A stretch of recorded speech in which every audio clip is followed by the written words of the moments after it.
साथियों, आज की अहम खबर ये है कि मुजफ्फरनगर में किसानों की महापंचायत शुरू हो चुकी है और हज़ारों किसान कारों के और ट्रैक्टर और ट्रेलियों के ज़रिए मुजफ्फरनगर के JIC मैदान में पहुंचने शुरू हो गए हैं।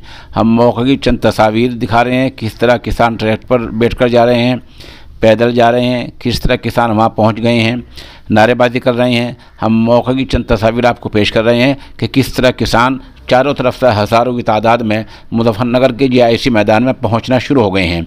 बतला दें कि इससे पहले इंतज़ामिया ने इजाज़त नहीं दी थी, लेकिन इसकी भी इजाज़त दे दी गई है और अब बाकायदा इंतज़ामिया की इजाज़त से किसानों की महापंचायत हो रही है।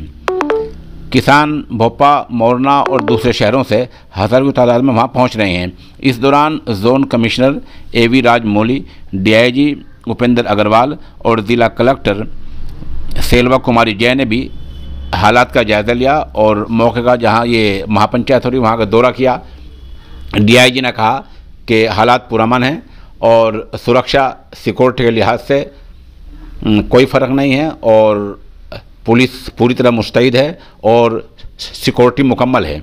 बहरहाल किसानों की महापंचायत शुरू हो गई है। आप हमारे साथ बने रहिए। हम अगले बुलेटिन में ये बताएंगे कि महापंचायत किस तरह हो रही है और क्या वहाँ फैसला लिया जा रहा है, कौन वहाँ बोल रहा है। मौके की हम आगे फिर अगला बुलेटिन जारी करेंगे। फ़िलहाल इतना ही वहाँ कुछ अभी तक हुआ।